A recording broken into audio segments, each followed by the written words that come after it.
Magandang araw po sa inyong lahat. Sana matapos niyong panoorin tong aking vlog ay makapag-subscribe kayo sa aking YouTube channel. At sana itong vlog kong ito ay ma-share nyo sa inyong mga kaibigan, sa inyong mga kasamahan at importante sa inyong mga co-teachers. At sana matapos niyong panoorin itong vlog kong ito, pakihit na rin yung notification bell para every time na nagkakaroon ako ng bagong vlog ay palagi kayong manonotify.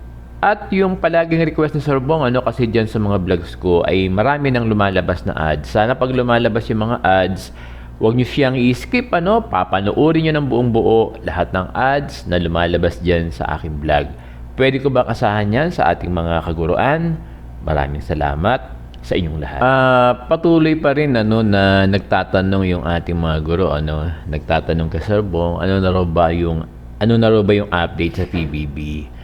Yung iba, inakala na isasabay daw yung PBB sa mid-year bonus. Pero tinanggap na natin yung mid-year bonus natin, pero wala naman kasabay na PBB. So, hindi totoo yung Marites na yung PBB ay isasabay sa mid-year bonus kasi hindi naman talaga siya sinabay. Wala tayong natanggap na PBB nung tinanggap natin yung ating mid-year bonus. Yun yung sinasabi ko. Ang huling pagkakaalam ni Sir Bong, ang huling update sa PBB ay pinag-submit yung mga schools, ni-require yung mga principals na mag-submit ng list of personnel, teaching and non-teaching, yung mga qualified para tumanggap ng PBB. Alam nyo, actually, palagi naman qualified ang DepEd, palagi naman qualified yung lahat ng mga school personnel, teachers and non-teaching personnel sa PBB. Alam nyo, for formality na lang, yung list na nire-require sa atin sa mga schools ng region. So far, ito pa lang yung balita natin for PBB. Kumuha pa lang ng listahan ng mga paulit-ulit ako ng qualified na personnel, either teaching or non-teaching para makatanggap ng PBB. Kaya still mag-aantay pa rin tayo at mag-aantay pa rin yung ating mga guro. Alam nyo, tinatanong ko din yung mga leaders ng ating teachers group, ganun din yung sagot nila. Wala pang malinaw kung kailan may bibigay yung inaasahan natin na PBB. Alam nyo, posible na this June or July.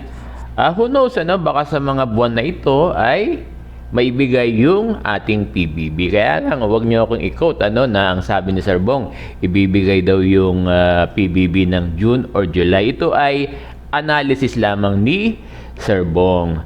Alam nyo, nagtatanong din ako sa mga finance natin sa division office at ang sagot nila ay wala pang malinaw kung kailan i-release itong PBB natin. Alam nyo, lagi kong sinasabi, itong PBB, ito yung benepisyo na hindi natin alam kung kailan ibibigay.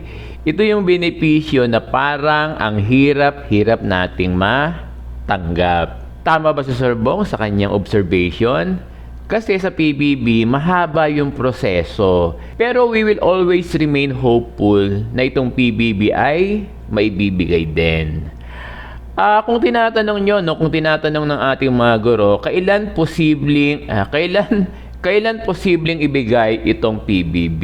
Kailan posibleng ibigay itong PBB? Alam nyo, kung sa analysis lang ni Sir Bong, analysis lang ito, huwag nyo kong i-quote, Posibleng mabigay siya ng June or July, Kaya lang, again, hula lang ito ni Sir Bong. Alam nyo, palaging marami nagko-comment doon sa YouTube ni Sir Bong, doon sa aking YouTube channel, na sayang daw yung kanilang boto sa mga politikong nangangako ng salary increase sa ating mga guro. Alam nyo, tama nga naman sila, kasi pag eleksyon, laging isa sa mga pangako ng maraming politiko ay yung benepisyo ng ating mga guro, pero pag na-elect na sila, hindi na naaalala yung ating mga guro. Ito yung malungkot na bagay.